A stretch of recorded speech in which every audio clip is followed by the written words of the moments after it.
Principally speaks about the individual, you and I. From the 7th chapter onwards, topics of creation, the creator, our relationship with the creation and the creator, and such other topics are handled. In the 8th chapter, Bhagavan speaks about the highest reality, which is the Akshara Brahma. Akshara Brahma Yoga we saw. Now we enter into the 9th chapter. You know, they say if there is an exhibition somewhere, we go to so many exhibitions, museums. A museum or an exhibition always has a masterpiece, something that one looks out for, something that has a wow factor. It is said this 9th chapter is the masterpiece of the Gita. It's such a beautiful, such a touching, such a relatable chapter of the Gita. At the end of it, every person feels wow. It's a very, very beautiful chapter which talks about creation, talks about the Lord, and talks mainly about our relationship with the Lord and how to maintain it, what kind of relationship can a human being have with the Lord, or can a seeker have with the Lord. So it starts by telling us what this self-knowledge is all about. Because we are all talking self-knowledge. From the first chapter onwards, constantly self-knowledge is spoken about, because we saw that ignorance is the main problem we have. Therefore, knowing that infinite happiness is my true self will solve the problems. This chapter of the Gita, the 9th chapter, talks about self-knowledge, and therefore it is called Raja Vidya Raja Guhya Yoga. Raja Vidya, Raja Guhya Yoga. What is Raja Vidya and what is Raja Yoga?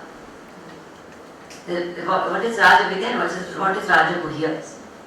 Raja Vidya means the royal knowledge or the supreme knowledge. Royal actually. Raja means royal. Royal knowledge. Raja Guhya means royal secret. So this self-knowledge in this chapter is referred to as the royal knowledge and the royal secret.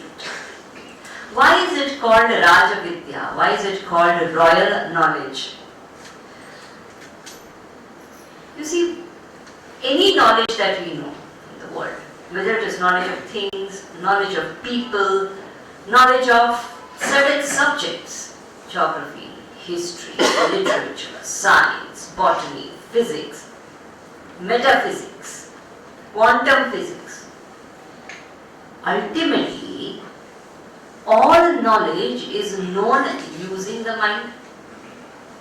Simple fact. All knowledge in the world happens because of the mind. So mind is as though the base of all the knowledge, pratishtha of all the knowledge. Without the mind, knowledge cannot happen in the external world. What is the pratishtha of the mind? What makes the mind known? I know all the objects, all the people, all the names, all the forms in the light of my mind. But with what light do I know my mind? I know my mind, isn't it? How is it that the mind is illumined? It is said, mind is illumined by the self. I am the illuminer of my mind. Without me, the mind cannot be. If mind could be without me, it would be wonderful. Because then I would keep my mind with my beloved. I am not needed, mind is with the beloved. Not possible. I am needed for the mind to think. So the self is the pratishtha of the mind, or the substratum of the mind. So objects are known because of the mind is known because of the self. Now we'll think deeper. What is the self known because of? Objects are known with the mind is known with the self. How is the self known? I cannot say self is known with the mind, because self is the very cause of the mind. Like, if there's a torchlight, the torchlight has a battery. How can I see the battery with the light of the torch? I cannot. The battery which is lighting the torch cannot be seen with the light of the torch because it is the very cause of that light. Similarly, if there is a salt doll, the cause of that salt doll is the salt itself. The cause of the salt doll is the salt itself. If the salt doll enters into the ocean to find out what is salt, the salt doll cannot know the salt. So the effect cannot be the substratum of the cause. Therefore, the self cannot be known by the mind. How is the self known? There are various things in science which are proven. And there is an entire study done to train people to prove things. I think in 9th standard, 10th standard, it is taught to us also. Prove that A is equal to 7. Whatever. Prove the theory of relativity. I'm going to write step 1, step 2, step 3. Hence, whatever. We can prove everything else in the world. Prove that you exist. How to prove that I exist?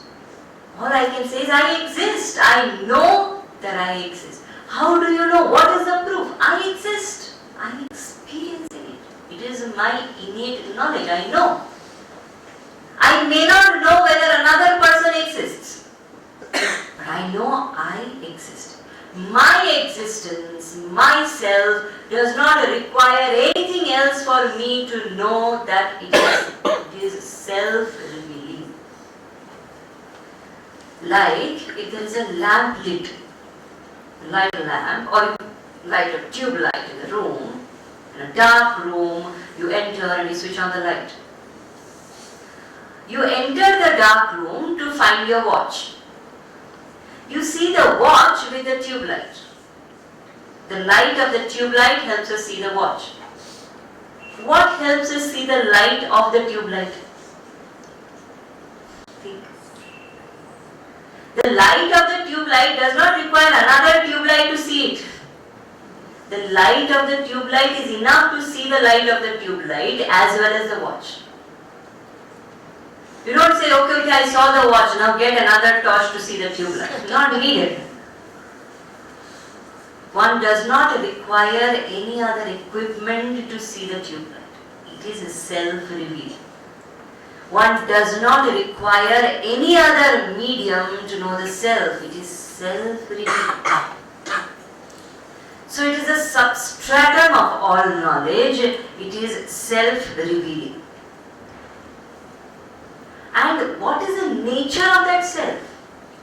We have seen earlier, the nature of that self is eternal bliss, infinite happiness. How do we know it is infinite happiness? How do I know that myself is of the nature of infinite happiness? There may be a pessimistic fellow who may say, you are saying all this because your Geeta says it and you believe in the Geeta. I don't believe in the Geeta. I don't believe myself is of the nature of infinite happiness. Myself is of the nature of infinite maximum sorrow. Even such a person is saying that because saying that makes him happy. Everybody in the world is doing everything they are doing for the sake of happiness. Because happiness is natural. Law of the universe is what is natural, the thing moves towards it helplessly. You leave hot water by itself, it automatically becomes cold. It's natural for water to be cold. You don't have to do anything. It becomes cold on its own. You leave water solidified as ice without any artificial refrigeration, it automatically becomes liquid. Liquidity is its nature. Whatever is the nature of something, it moves towards it. You and I constantly, whether we like it or not, whether we believe it or not, whether we know it or not, are moving towards happiness. Happiness, therefore, is my nature. So that self, which is of the nature of happiness, when I know that self, what will happen to me? I will become happiness. Not happy, happiness. So that knowledge, which is the very base of all knowledge, that knowledge which does not require anything else to know it, that knowledge which makes us infinitely happy, that knowledge naturally is royal knowledge. Raja-vidya. Raja-vidya we still understand. Why Raja-guhya? Why is it a secret? And why a royal secret? What is a secret? If you think about it, what is a secret? A secret is something which is known to a few people, not everybody. So if supposing we do not give you the schedule of the talks, only Ajay Bhai and I know the dates of the talks. Last minute we say, it's a secret. Not everybody knows it. Few people know it. That is called a secret. Now this knowledge is such, not everybody in the world knows it. And it's a very strange secret. You know, a secret has to be kept. If I tell you something confidential and you don't keep it, then this is what happens in gossip. It's very interesting the way gossip spreads. Don't tell anybody I told you. You had it. Everybody is going to know what you told. And that person who said, don't tell I told you that she told me. So secret has to be kept. If it is not kept, it's not secret. But this secret is so strange, the knowledge of the self is not kept. It is so obvious. Every moment it is revealed. Every moment I seek happiness, that secret is getting revealed. So many books, so many scriptures, so many saints, so many sages are constantly indicating that secret. Everyone is at every moment experiencing that secret. And yet so few people know about it. So Gurudev used to say, this is the best kept open secret. It is open. Best kept. People sit in the satsang and sleep. Secret revealed. Not known. So therefore it is Rajaguhya. And also when there are secrets, there are different types of secrets. But not every secret is a sacred secret also. That's also very interesting. This is not just a secret, it is a sacred secret.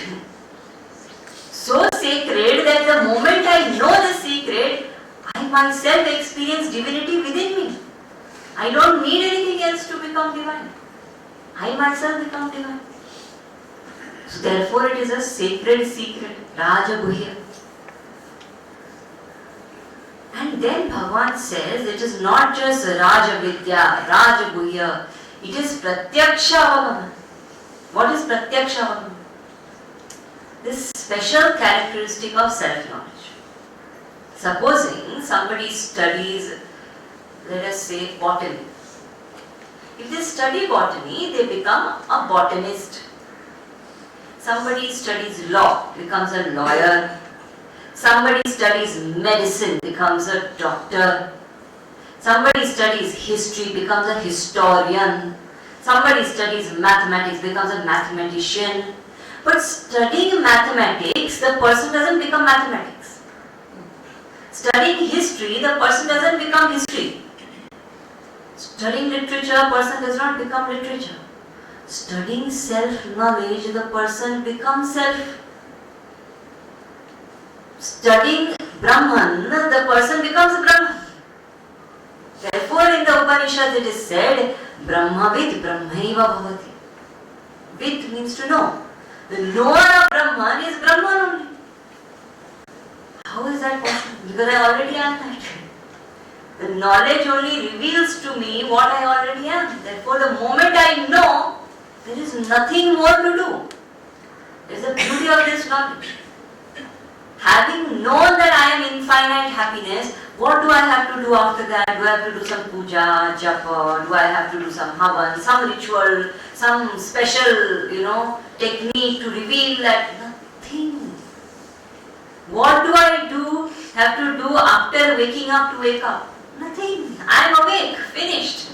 Job done. That's why he said Pratyaksha. The person experiences that truth as Pratyaksha, as one's own self. One does not need anything else. Complete knowledge in itself. The glory of this knowledge is so beautiful. And so blessed are we to even get access to such knowledge. Because Rajaguhya is the top secret. We are special people who are getting to hear it. So it says Rajavidya, Rajaguhya, Pratyaksha. Then Bhagavan says his relationship with the universe. It's a very, very interesting part of this chapter. We will read this shloka. Those of you who have this book, Geeta, try to repeat after me. The 4th and the 5th verse. Maya tatamidam sarvam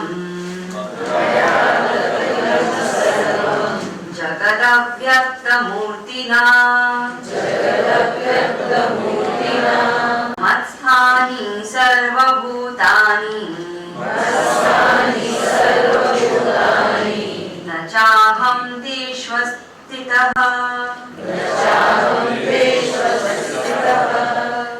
चमत्स्थानि भूतानि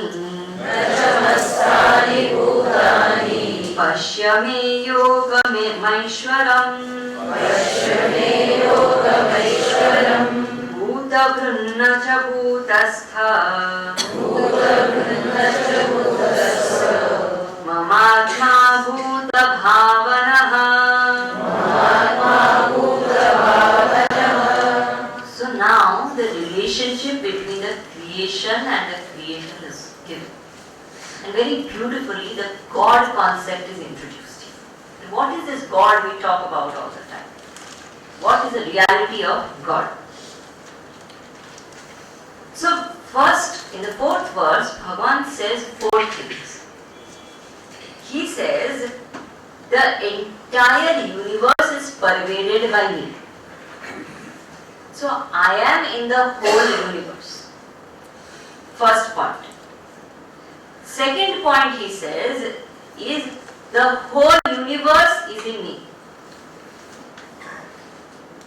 Third point he says, I am not in them. Fourth point is he says, they are not in me.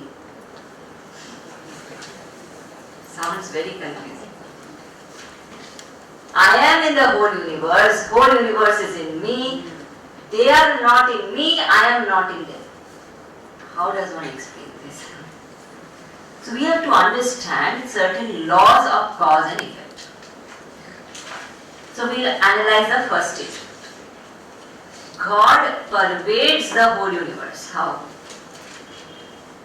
Once we understand, we have seen this whole cause-effect thing and how God is a cause of the universe. 7th chapter we did. Now having understood that God is a cause, now we go back to simple cause-effect understanding.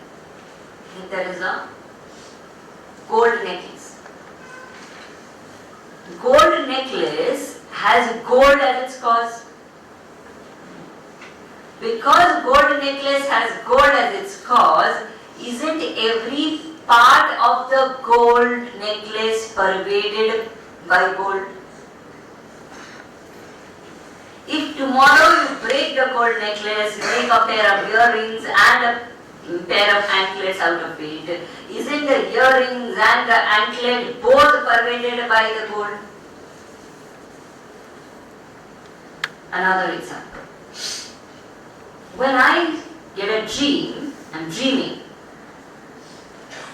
And in the dream I have friends, I have enemies, I'm in a forest, I'm going through mountains and walking under trees and watching the beauty of nature, and suddenly there's a tiger and the tiger is chasing me and I'm so scared, I'm running for my life.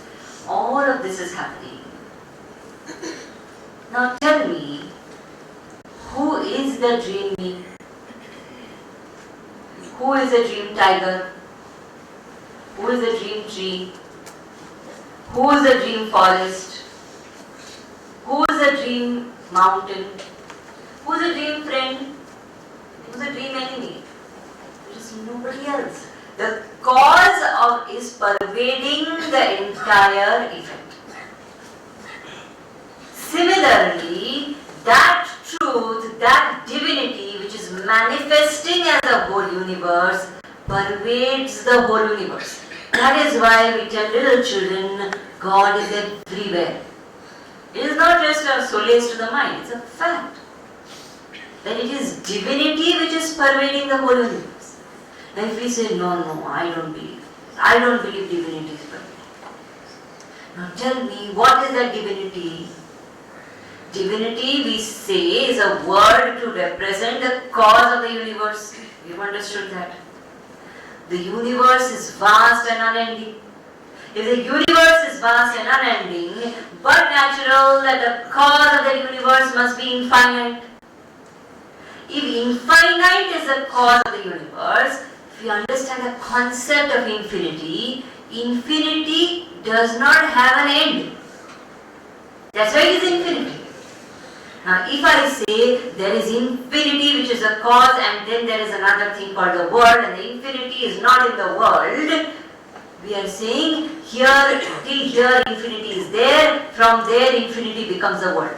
Infinity ends, it's not infinity. fact that we are saying that the cause of the unending world is infinity, we are automatically saying there is nothing other than infinity. And therefore every speck, every iota in the world is pervaded by the divine. This is the attitude we have in our culture. That is why when our children touch something with their feet, we teach them, you do namaskar. Never kick anybody. Why? Everything is divine. You see, the culture is so beautiful. Everything is worshipful. The river is worshipped. The mountain is worshipped. The sun is worshipped. The moon is worshipped. Stone is worshipped. Plant is worshipped. Animal also is worshipped. What is not worshipful? Everything is divine. Now, if this attitude is maintained that the divine is pervading everything, will we harm anybody? Will we hurt anybody? It's divine. Everything is worshipful. Each and every part of the universe is worshipful. So this is understood. Everything is pervaded by the divine. I am in the entire universe. Second statement. The entire universe is in me. Why? In whom is the dream lion? In whom is the dream me? In whom is the dream mountain? In whom is the dream forest? There is nobody else. It's only me. Now another aspect of this. Now if we understand that the entire dream world is in me, that means the dream world cannot exist without me. Its entire existence depends on me. We'll see another example. Supposing you walk into a dark room. You have never been to that room before. You're visiting somebody, they tell you that's your room, please go in, and there is no light suddenly. You don't know what is where. That itself is enough to create fear. Somehow, very carefully you are walking, you are in a new place, new city, new house, a new room, complete darkness, and all of a sudden you step on something, you don't know what it is. You try to gauge, and by the time you realize it is moving very, very slowly. It's something very slimy. And suddenly it strikes you, oh my God, this is a snake. Out of fear you jump and you scream, but by the time you jump and scream, this snake is already bitten. You're rolling on the ground, poisoned by the snake, screaming to the top of your voice, please save me, the snake has bitten me. Friends come into the room, turn on the light and say, where is the snake? It is just a rope. Now tell me, where is the snake? In the rope. You say, where did you see the snake? You say, the snake was in the rope only. I saw it in the rope. Can the snake exist without the rope? Could I have imagined that there is a snake if there was no rope only? The rope is needed for the snake to exist, even if it is an imaginary snake. The snake cannot be without the rope, the dream cannot be without the waker, and the world cannot be without the divine. Therefore, the entire universe is in me. And who is that me? Infinite happiness. Who is that infinite happiness? The self. Do you understand what a paradigm shift this means? All our life we have been taught, I am born into the world. Now Geeta says, the world is born in me, exists in me. Without me, that cannot be, because I am the very substratum of the world. Third statement. I am not in them. Seems contradictory, but is not. Now here, why is it said I am not in them? Because supposing there is a pot. What is the cause of the pot? The mud is the cause of the pot. The pot is in the mud because the pot cannot exist without the mud. But the mud can exist without the pot. The dream world cannot exist without the waker, but the waker can very well exist without a dream world. The waker is not in the dream world. The mud is not in the pot. The divine is not dependent on the universe. I can be without the universe cannot be without the me. Therefore, I am not in the universe. Fourth statement, universe is not in me. Now you think, really from the standpoint of the rope, where is the snake? Is there a snake hiding inside the rope? Is there really a dream tiger hiding inside me? From the standpoint of the truth, there is no world in me. I am free from it. Therefore, Bhagavan says, I am not in them, they are not in me. So he says, I am in the entire universe is in me, I am not in them, they are not in me. And this universe, which is this kind of a manifestation of the divine, therefore the word creation is not very popular in the Vedas or in the Geeta. They don't use creation, they say manifestation. The world is a manifestation of the divine.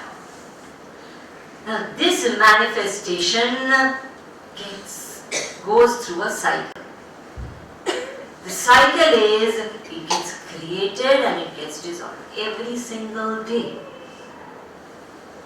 Every day when you go to sleep, does the world exist? In deep sleep, neither the world, nor my identity, nor my ego, nor my memories, nothing exists. Dissolved. When I wake up, slowly, I manifest the whole world again. Again I sleep. Again I wake up. Every day I am dissolving and manifesting. Dissolving and manifesting.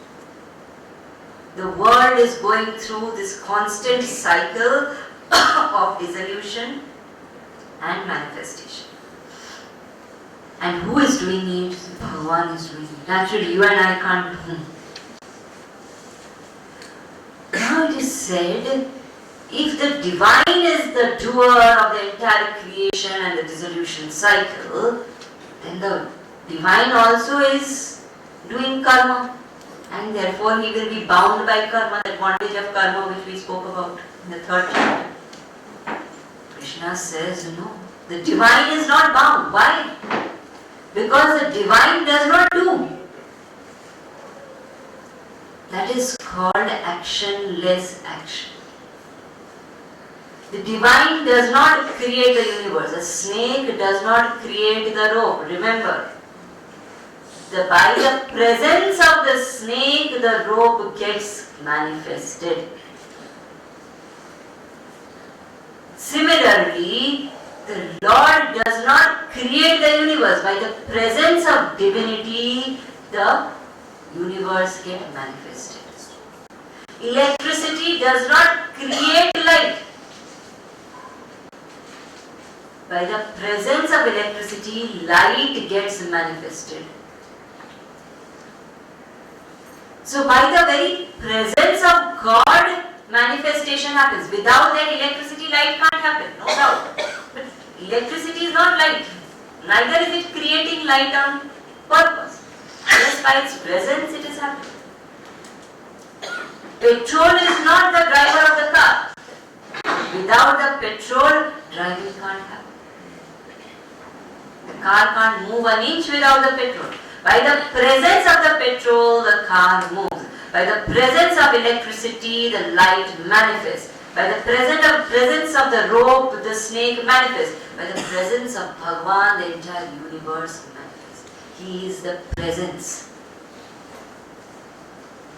Because of his presence, it happens. Therefore, Bhagavan says he is like a supervisor. So, sometimes there is the supervisor or the manager in a particular project site. He does not do any work. But if he does not come, nobody will do their work. He just comes there and says, "Arey, ye kya, wo kya," little bit he hands around. And the very fact that he is sitting in his cabin is enough to make people work.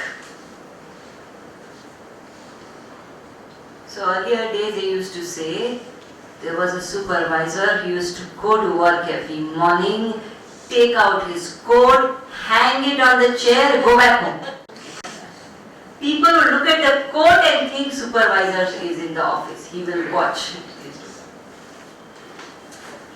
So that presence of Bhagavan is like the presence of a supervisor. He is there and his presence makes the whole universe work, and so systematically.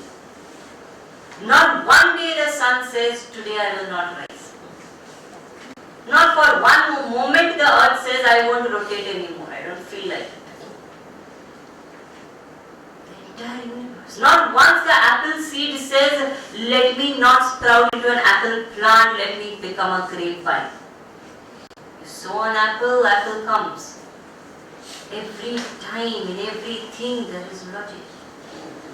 There is system. And a system cannot go on without certain laws. Not once the earth says, "Enough of this law of gravitation, let me push things upward." You throw something, it will come down. The laws of gravitation. There are laws everywhere. And if there are laws, there has to be a lawmaker and a law maintainer. Laws are independent. He is not the one who's constantly deciding what happens. He is not the one who's lifting the object and putting it down. He's made the laws, left them. But there has to be a lawmaker.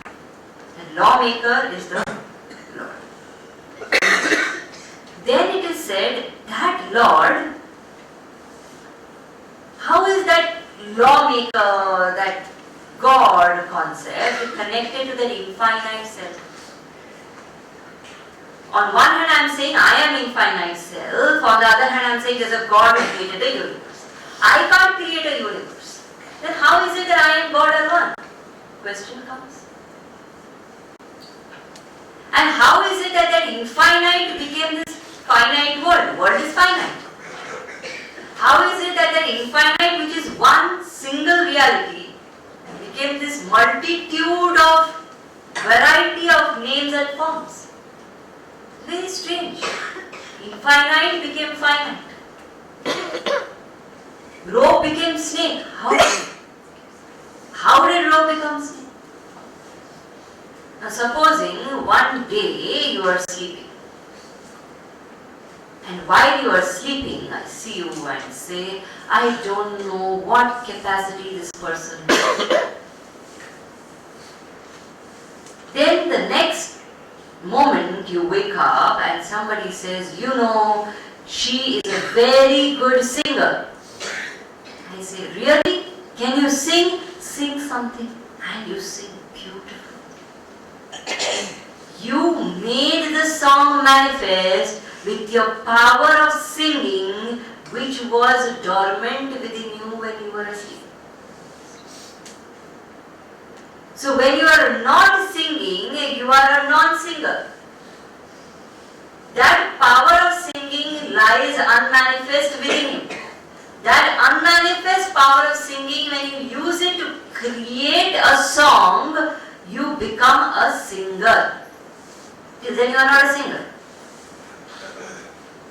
Similarly, the infinite truth by itself is not a creator, not God. It is just infinite truth.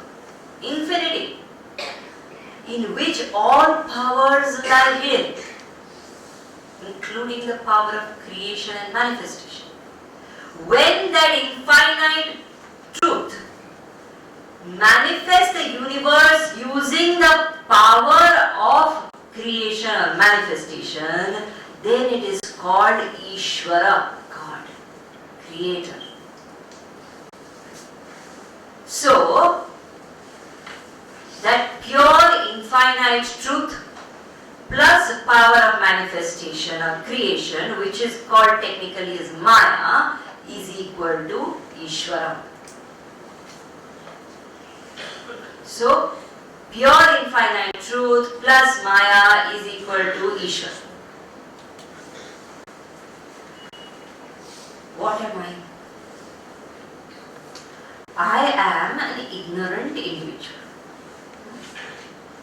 But my ignorance is my conditioning only. I am actually the infinite happiness. So infinite happiness, when I become ignorant of myself, then I become a finite individual. The moment I become aware of myself, I am again infinite. So infinite happiness plus ignorance is equal to Jiva, individual. So infinite happiness plus Maya is equal to Ishvara. Infinite happiness plus ignorance is or avidya is equal to Jiva. Two equations. Now, supposing I am sleeping and dreaming. I do not know that it is a dream. I am dreaming, and in my dream there are many people who are there, including a dream guru, including a dream Bhagavan also. And I am worshipping the dream Bhagavan in my dream. As I am going through this process, I suddenly wake up. Having woken up, do I have to go back and wake up with the dream Bhagavan and remove his ignorance? Do I have to wake up the dream guru and remove his ignorance? Do I have to make the dream people aware that the dream world was a dream? The moment I wake up, everybody else in the dream wakes up, isn't it? Now we go back to our equation. Infinite happiness plus Maya is equal to Ishvara. Infinite happiness plus avidya is equal to Jiva, which is me. Vedanta says, Geeta says, you remove this ignorance is avidya. Can you switch off the phone, please?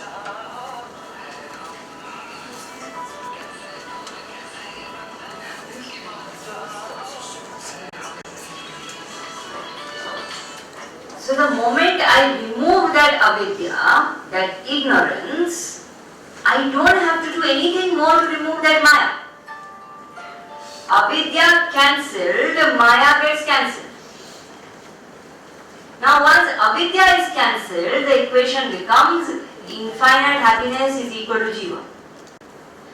Moment avidya is cancelled, Maya is cancelled.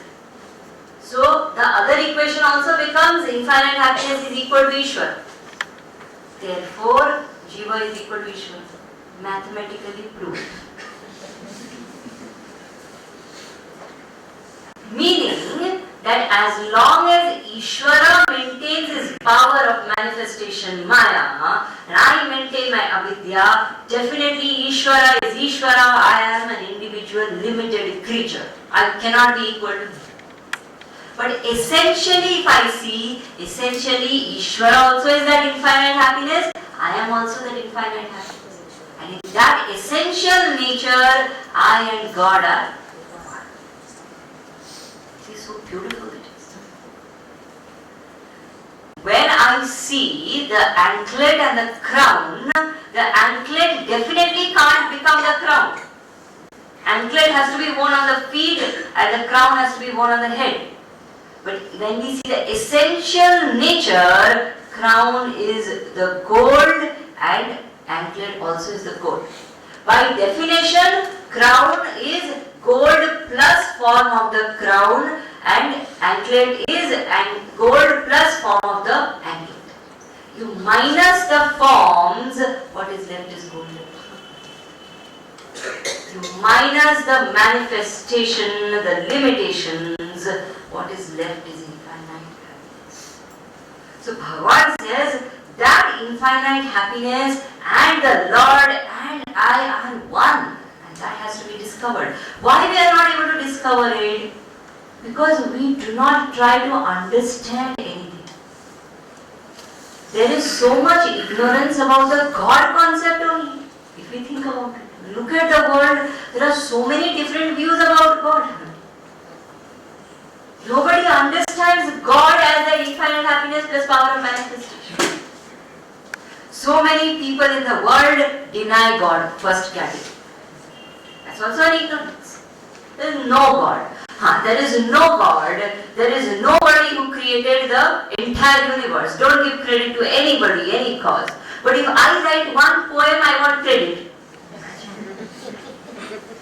One small poem I create, one painting I create, I want credit. And the one who created the whole universe, don't give him credit. No God. Then the second category is disinterested. There may be a God, I am not interested. How can I not be interested when I am a part of this universe and He is the cause of this very universe which I am going through constantly? How can I not be interested when that cause and I are one and the same? We share the essential nature. How is it possible? People are there, they are disinterested, they don't want to know. The third category is those who criticize God. And the fourth category is those who think they can become better gods. And there are those people. So many times people will say, if I was God, I would have done this. If I was God, we don't even know what that God is, what that power is. Simply, people go on. There are some who consider God to be finite. My Krishna alone is God. Your Shiva not God. So finite we make God. God is so vast, He cannot fit into any form, any religion. He is infinite. No doubt I can relate to Him through any form which I like. But He cannot be limited to that form alone. Every form is God. Because infinity is the very nature of God. People talk like that. So there is so much of ignorance about God. And that is called moha. Moha means wrong, deluded thinking. So Bhagavan says a person who is inflicted with moha, inflicted with this delusion, what happens to him? 4 things happen. Very interesting. First thing which happens is called moghasha. Moghasha means false expectation. This is one of the main causes of suffering in life. False expectation. Unnecessary expectation we have. 2 people get married and they expect that they will live happily ever after. 2 different people from 2 completely different families come together and stay together, sharing space, time, everything. Natural, there will be friction. Can't be happily forever. False expectation, disappointment. People expect I will be successful, nobody should be jealous of me. False expectation. Yes, why is it that everybody is jealous? Why are you successful? Who told you? It's natural. You rise and rise, there will be some people who don't rise, they won't like it. Finished. False expectations. We expect permanent happiness from impermanent experiences. False expectation. Moghasha. When Gurudev started his Geeta talks, his last set of Geeta talks in Pierce in America, this was the first statement he said. When expectations are false, disappointment is natural. Think about it. We should contemplate on this statement. Wherever there is disappointment, there is false expectation. Think about it. Something I have expected which won't happen.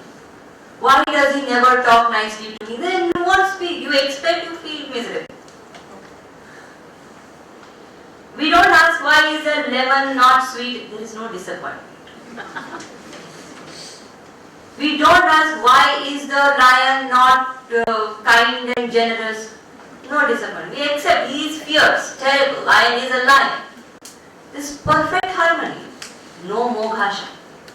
When a person is deluded, when there is wrong understanding understanding of the higher, there is wrong understanding of the world, and there is wrong understanding of oneself, then there is moghasha, false expectation. Second thing which happens, Bhagavan says, is mogha karma, wasteful activity. So much of wasteful activity we do, unnecessary actions, not even required. And how much energy wasted in it. One of the most wasteful activities in the world is gossiping. And people are very smart, sophisticated people say, no, we don't gossip. We are only doing psychological analysis of the personality. Excuses, that's all. There is no psychological analysis. Only situation one can talk about another person behind their back is if you intend and you have the capacity to transform them. And most of us don't have that. The rest is only pleasure. Sadistic pleasure we get talking about people. Wasteful activity. So many wasteful activities. Waste of energy. So Bhagavan says when a person is deluded, they do wasteful activity. I recently saw one video, somebody showed me. Some show which comes on TV, I don't know what the name of that show is. Some show which comes, so they are trying to make some Guinness Book of World Records or something. To make oneself appear in the Guinness Book of World Record, this lady traps herself in one glass cube with scorpions inside it for 3 days. Wasteful activity. For what? One Guinness Book, that's all. How much energy, how much effort? Wouldn't it be used for something better? Something worthwhile? Something which will benefit others and me? Sitting with scorpions inside one box. Very useful. Beneficial. Wasteful activity. So we have to think, what am I doing? Bhagavan says when a person is inflicted with moha, he does mogha karma also. Wasteful activity. Then he says mogha jnana. Unnecessary knowledge. And there is too much curiosity about unnecessary knowledge only. With whom did his daughter run away? I want to know. Very important. Without that, I won't get sleep. Unnecessary. So much knowledge we try to attain, so unnecessary. Is it necessary to know which heroine wore what brand of clothes in which award function? We read these things and waste our time. What knowledge are we gathering? Wasteful knowledge. Useless knowledge. No need to know at all. Those are the things we want to know. And somebody says, come and listen to Geeta. I don't have time to listen. Think of it. That which can completely transform me and make me live as infinite happiness, I don't have time. I have time for the finite. To know more about it. Wasteful. And fourth, he says, is vichetas. Vichetasa means wrong thinking, incomplete thinking, partial thinking. And so many of us end up in this. And this happens in a series. When there is moghasha, there is mogha karma. Naturally. When I think that this person should not be like this, I keep on putting effort and keep on nagging that person. Even if I know he will not change, I keep doing it. Mogha karma happens. And the moment mogha karma happens, naturally the person will indulge in mogha jnana. Wasteful information one will gather. Now this is an activity we should all do in our contemplation. reflect on how much information stored in my mind is useful. Think. How much of it is really worth having in the mind? You go to buy a piece of cloth, you go to buy some clothes, dress. How much care we take? It should be good material, long lasting, good brand, and this and that, and fitting, quality control. What a cloth. And the thoughts inside my head, no quality control. Anything is welcome.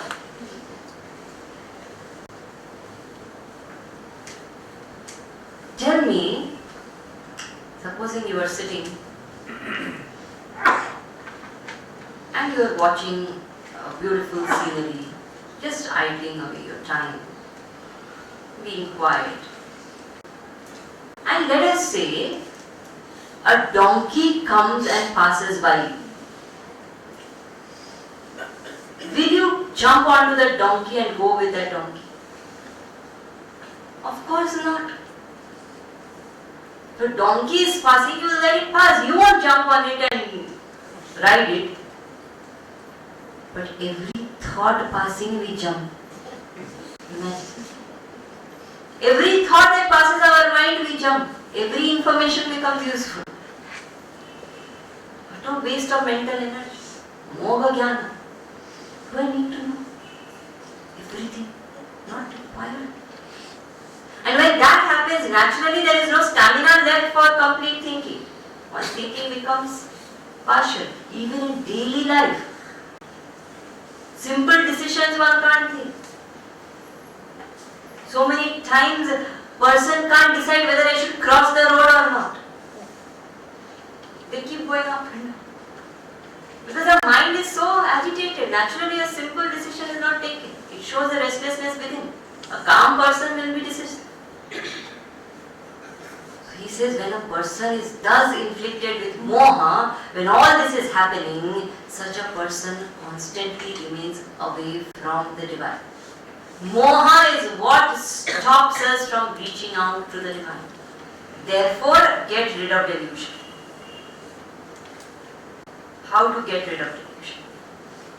Bhagavan says the only way to get rid of delusion is to associate with the divine. Satsanga. Because divinity is contagious, like many other things.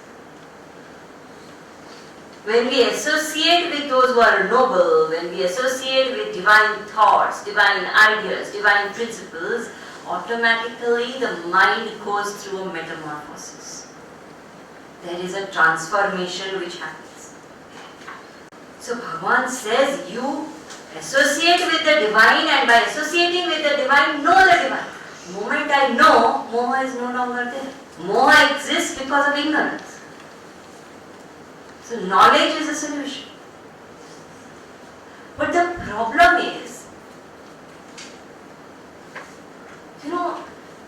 even in daily life, let us say I want to know the depth of a particular subject in science. Any ordinary teacher, any psychologist will tell us, if I do not love that subject, I cannot know it. It's as simple as that. When in a secular thing, love is so important. Imagine I am trying to know the divine. Shouldn't that love be there for the divine? So Bhagavan says you associate with the divine, know the divine, worship the divine, connect with it in an emotional way. And what is worship? That is again very important, because the word worship has many connotations. People think it is going to temple. It is being fanatic about a particular kind of god, particular kind of mantra, particular kind of ritual. It is none of these. True worship is to live in the awareness of that oneness. True worship is to see God in everybody. And the way to see God in everybody, very simply put, is to see good in everybody. That's simple. That is real worship. It is not the flower and the agarbatti, and that is an expression. Those to whom it suits, they can do, no doubt. But that is not all. Real worship is when I see good in everyone, out of that sense of oneness. When I am not able to see flaws, not because I am unintelligent or dumb and I am not able to recognize the flaw, but I refuse to focus on that. Consciously making that effort to see good in each one, that is really seeing God. That is how a saint behaves. How Buddha could transform Anguliman. Everybody else rejected that man. They won't even go that way where he lived, out of fear. Buddha went there with compassion, transformed. So many examples. Narad went to Ratnakar, transformed, out of compassion. Because they didn't see that person like that. They saw the good in that person, recognized the hidden potential. That is the power that a bhakta has. A real bhakta is that, who is able to see good in everyone. How do I cultivate this ability to see good? Various means are given. In the Geeta, in the 9th chapter, there are 3 methods mentioned. Kirtan, Naman and Jnana Yagna. 3 methods. Very beautiful methods. Kirtan comes from the word Kirti. Kirti means to sing the glory of the Lord, to glorify the Lord. You know, psychology will tell you, if I speak something, even if I don't believe in it, if I speak something again and again and again, slowly the mind starts treating it as real. And if I feel something deeply and I appreciate it, helplessly the mind will soon start wanting it and identifying with it. Simple example I will give. You see an advertisement in the newspaper. iPhone 6. 6 or 6 plus. 6 plus. What an amazing phone. If you stop at that, it is still okay. But if you start glorifying, nothing can beat an iPhone. And what has happened? What a product, what facilities, what. The next thing that will happen is, somehow I should get this. I appreciate, glorify something, I start wanting it. Mind. Simple psychology. Whatever I do kirtan of, that I'll start identifying with and wanting. You glorify the divine, you start developing longing for the divine. Mind functions like such a beautiful thing. It is said, glorify the divine. And we glorify silly things, small, finite things, isn't it? What a beautiful car. What a wonderful home, isn't it? What a movie, what a song, finite, everything. When we glorify the finite so much, how much should we glorify the infinite? Infinite should be infinitely glorified, and how much ever we glorify the infinite, our words and our thoughts cannot even encompass the glory of the infinite. But what happens by that exercise is my mind becomes purer, the longing for the divine increases. That's why Tulsidas ji writes, when he writes Ramayana, he says, Nij gira pavan karan karan Ram jas tulsi kar. Tulsidas is singing the glory of Ram, Why? Not because Ram needs it, not because he will be happy if I sing his praise. It's because my own purification will happen. Nijagira pavan karan kara. For my purification, I am singing. Not because he needs. If that God is such that he is waiting for us to praise, and those who praise and sing his kirtan, they only will be blessed. A politician is better than that God. Don't worship each other. God is infinite. He does not need our praise. We need that glorification. We need that kirtan to lift ourselves, to create that longing. Second method is said naman. Prostrate to the Lord. Prostration refers to surrender. What should one surrender to the Lord? The most important thing to surrender to the Lord is one's own selfishness. It is my selfishness that keeps me trapped. Actually speaking, there is nothing more to it. The crux of the philosophy of the Geeta is only this much: selfishness. And the selfishness manifests through the ego. So the whole concept of namaskar is so beautiful. Gurudev explains it. He says when you go to the temple, we stand straight first. The Lord is there in the sanctum. When the Lord is there and I am standing straight, there is a shadow which is falling on the ground. This shadow is as though the distance between me and the Lord. Then the person kneels down. Shadow becomes smaller. Then the person falls flat. There is no shadow in that posture. When there is complete surrender, that false ego which distances me from the Lord is completely eliminated. The purpose of naman is that it is not a mechanical, physical process.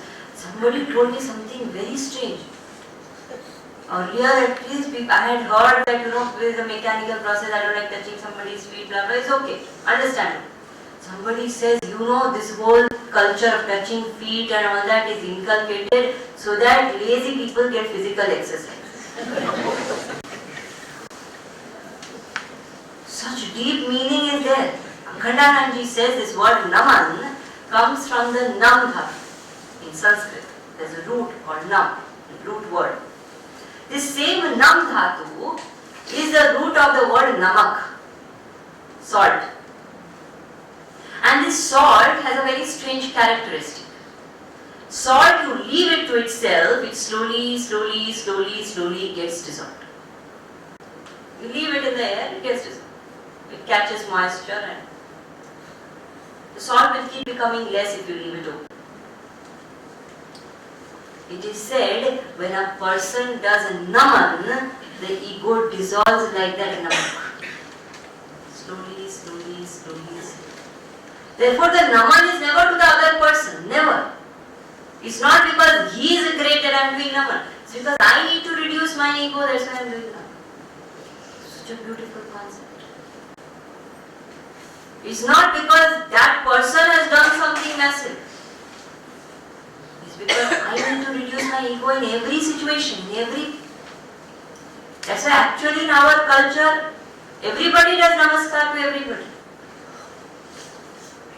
Even when elders meet their children, they say namaste beta. Meaning everybody has to prostrate because it's not about the person's greatness. The other person may be a crook. Bending down to him is reducing my ego.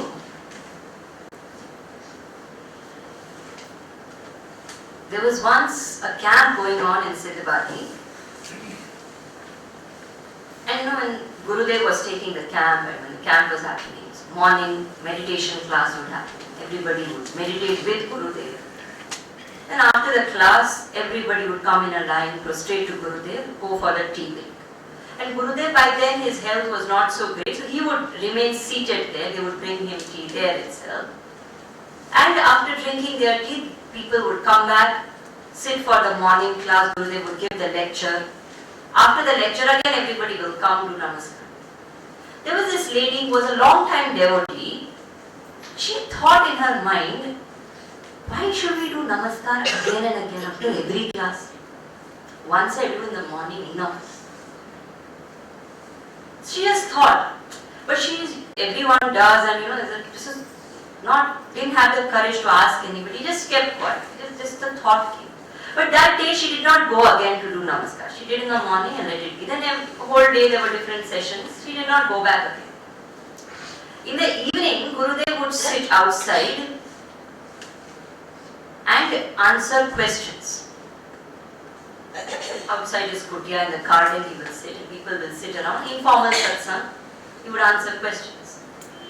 She went there and sat. Didn't do namaskar that time also. Generally go to Mahatma, do namaskar and sit. Sat. But didn't ask any question, sitting right behind. Somebody else asked some other question.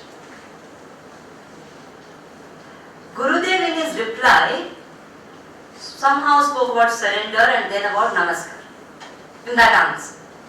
And he said, there's a particular hymn in Sanskrit where it is said Puna Punaha. So he said, when we bend down to the Guru or to the Lord, our ego goes down. But then as we rise up, the ego rises up again. Therefore it is said in our culture, Punah Punaha, again and again we must do namaskar to the Guru or to the Lord. By doing that, our ego is pushed down again and again. Sometime it may get dropped there and we may come up without it. And this lady was so shocked. She said, I had this question and it got answered. She didn't ask.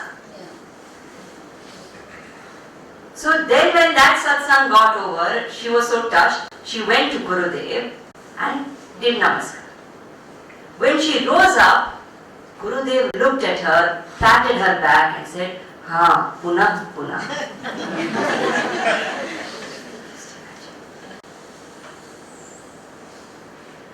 It's the power of namaskar. So Bhagavan says surrender, do namaskar. Whoever, it doesn't matter. And third thing he says is Jnana Yoga. This study which we are doing month after month, week after week, this churning of this knowledge, this absorption, this thinking, this entire process, he says, is a worship in itself. Don't think of it as a mere activity, as a lecture which is happening. It is a form of worship. Geeta says that. He says this is one of the methods of worship. And either of these methods I do, in whichever way, in how much ever intensity, Bhagavan gets pleased. This is a very, very beautiful part of the Gita. He says, you can do different kinds of other things also. You can do havans, you can do charity, different other things by which a person gets punya. There's a whole list given in the 9th chapter, you can read. So there are different things one does, religious activities by which one gathers punya, and by gathering punya, one goes to heaven, or one goes to better planes of existence, or one gets more luxury in this very life. Even in our life also, you do very, very good actions, you study well, you try hard, you go to America. More luxury, heaven. Heaven is a land of luxury, that's all. So you go there, but heaven also is like America. They give limited visa. The day the punya is exhausted, the day that karma account is over, you send that year straight away. Can't stay a moment extra. So Bhagavan says, if you are happy with that much, you do. Keep doing punya, keep going there, enjoy, come back. Again get thrown into this cycle, again stop there. Happy with that, do. But there is another method, the method of love. So he says, it's a very, very beautiful verse of the Gita, verse number 22 of the 9th chapter. If possible, all of us, especially those who are householders, must learn this verse. Ananyas chintayanto mam Vijana paryupasate Tesham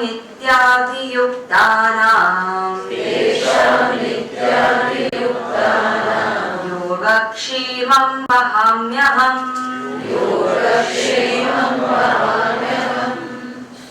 He says, if anybody does Ananya Chintan of the Lord. What is Ananya Chintan? Anya means other. Ananya means not other. Means that person thinks of nothing but the Lord.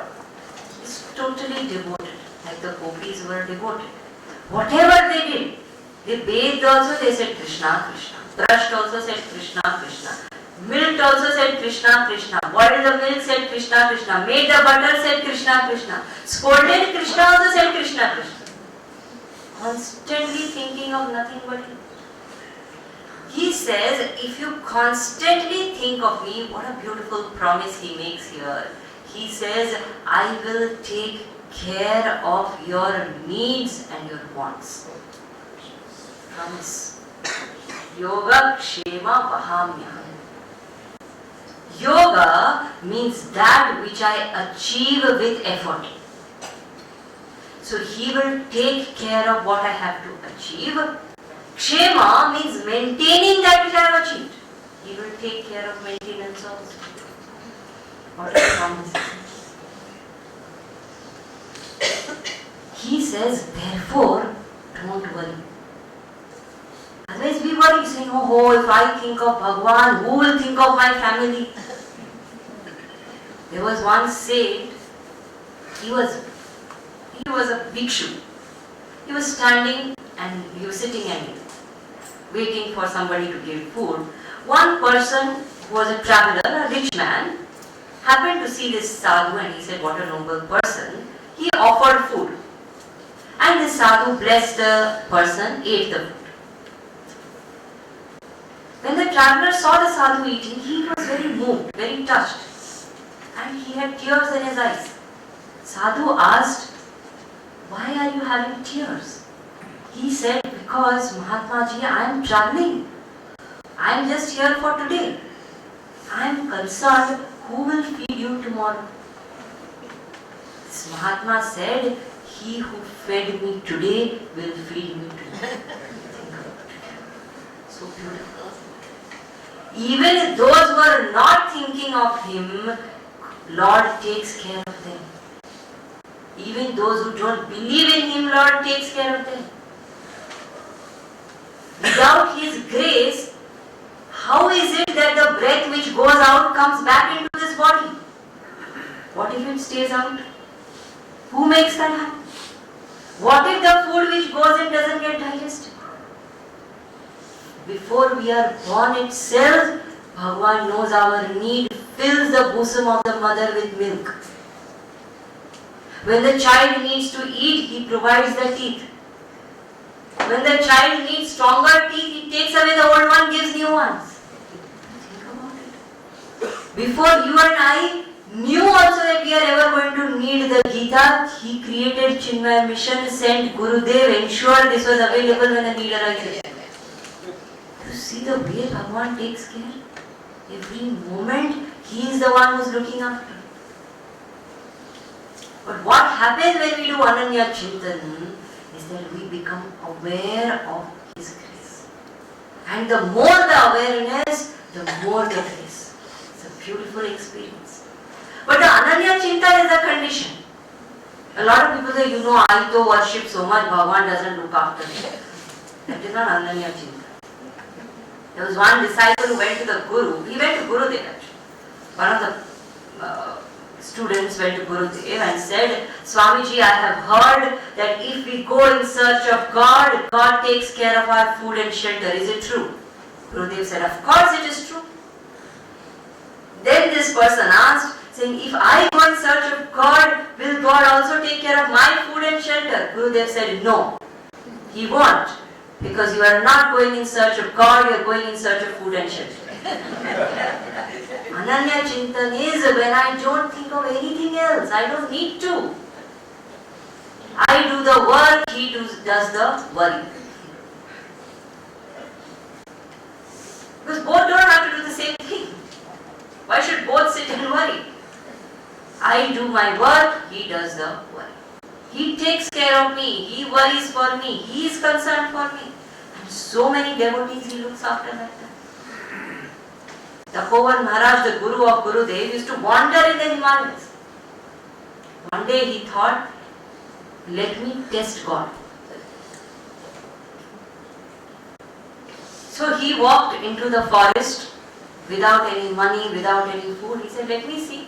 If I truly am an Ananya Bhakta, Bhagwan will take care. But nothing happened. No food came, no shelter, nothing. Finally, as he kept walking, it was late in the night, he found one old abandoned temple and he slept off there. Suddenly, he was woken up by two people. These two people said, Mahatma Ji, here is some chapati for you. So this Tapovan Maharaj said, this is real life incident. Tapovan Maharaj said, who are you? Why are you giving me chapati? They said, we are thieves.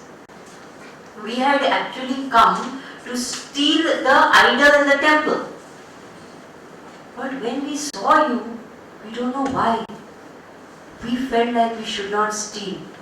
And we felt like sharing the food we are carrying from home with you. And Tapovan Maharaj sat there and cried. He said, Bhagwan, you have to take the form of a thief because of my stubbornness. How sad is that? Bhagwan does not leave anybody. It is only our silliness that we think that I am taking care of myself. Even the energy to do something comes from the Divine Lord. Any moment anybody gets paralyzed. Any moment anybody collapses. Who looks after life and who maintains? So he promises, saying, Ananyas Chintayanto Mam Yoga Kshema Bhavya. If you think only of the Lord, don't worry, the Lord will think of you. Promise. What a powerful promise. If we remember this verse, whenever worry or anxiety comes, we can tell ourselves, Bhagavan has said, Yoga Kshema Bhavya. He will take care, He will care. I don't have to worry at all. That famous story is there of this devotee and God. He says that at my good times I saw two pairs of feet on the sand, footprints on the sand. But in my difficult times I saw only one pair. Where were you? One said, I was carrying you in my arms.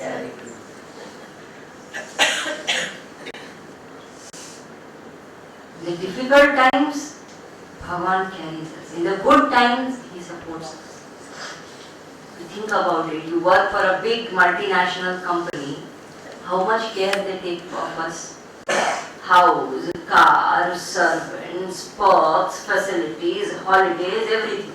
One big businessman can take so much care of his servant. Imagine the Lord. You serve Him, what will He not give? Everything. And then the question comes, how do I serve Him? What does He want? And Bhagavan says such a beautiful thing. Because people think, I can't do this big upchar and puja and not my kind of thing. Bhagavan says, Patram, Pushpam, Phalam, Toya, anything. You offer one leaf. Leaf you can't find anymore. No, I live in such a place, not a single tree there. One flower you pick up from some ground and give. Tree is not a flower, where will it come? Some fruit you can buy and give. No money. Never mind one drop of water. Toyam. It doesn't matter what one offers. It does not even matter how one offers. There is a puja vidhi and there are rituals and a system. Is this the way it has to be done? All that is fine. And it must be done that way, because if I love somebody, I like to do it the perfect way possible. But then, when there is love which is overwhelming, there are no rules, there are no laws. Shabri offered bitten berries, Bhagavan accepted. Then somebody says, but am I eligible? I have done so many sins, I have my limitations. I know my wrong thinking, people may think whatever. Bhagavan says such a beautiful thing again. He says, Apichet Sudurachara. He says, if there is somebody who is amongst the scoundrels, the worst of scoundrels, top award winner among scoundrels, even if such a person is there, and if that person takes one noble resolve, just thinks that from today I will be a good person. He said to me, even such a person is equivalent to a sadhu. I will love and accept that person. There was once a king who was chasing a thief. The thief was running. He went in the forest, and to hide himself, he entered the hut of a rishi. The rishi was not there, but his clothes were lying. So this thief quickly wore those clothes of the rishi and sat down pretending he is doing meditation. King entered, searching for the thief, and thought the thief had gone away somewhere and this was the rishi. Immediately the king prostrated there, sat down and became quiet. And the thief was in tears. He said, if pretending to be good, the most powerful man in the kingdom bends down to me and attains peace in my presence, what will happen if I really become good? So immediately he told the king that this is my reality and I am very moved by this incident. The king also immediately said, the moment you have resolved, you are a sadhu. This is how Bhagavan treats us. The day I decide I am good, the world may not understand. He understands. The day I decide to not repeat my mistakes, he understands. Therefore, Gurudev used to say, the greatest atonement of sin is to stop doing it. That's all. There is no other prayashita required. In the law of the universe, in the laws of God, there is no punishment, there is no eternal damnation. But for that Ananya Chintan is very, very important. Difficulties we don't do Ananya Chintan. There was once one person, he was doing his namaz. And there was this very famous saint, I can't remember her name. There was this tribal lady who was a realized person. She was a householder. She loved her husband very dearly. Her husband was lost. So she was looking for her husband all over the forest. As she was walking through the forest, this devotee was doing his namaz and had bowed down. She walked on this devotee by mistake and went as she was searching. This devotee got very disturbed and he ran after her and he caught her and he said, how dare you? I was praying and you walked on me. You don't have any sensitivity. And this woman said, I was looking for my husband. I did not notice you. You were looking for your God. How did you notice me? Ananya Chintan is when nothing matters. Ananya, there is nothing other. God alone is. When the mind is so divine, Bhagavan protects and takes care of every little thing. This is a promise of the Lord.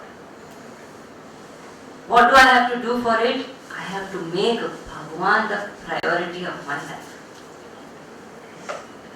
He says when everything else becomes less important than him, automatically everything else is taken care of. We unnecessarily assume that it is all our responsibility. It's like that fisherwoman who carried her basket on her head in a train, saying, I am already on the train, I don't want the train to carry the weight of my basket also. The train is anyway carrying. Bhagavan is anyway carrying the weight. You leave it to him. Live a free life. So that's where we conclude the 9th chapter. We will come back with the 10th chapter in the next session. We have been speaking about Gurudev throughout our talk. Is Sunita here? No, she is not. No. Then we will tell about it later. Om Purnamada Purnamidam Purnam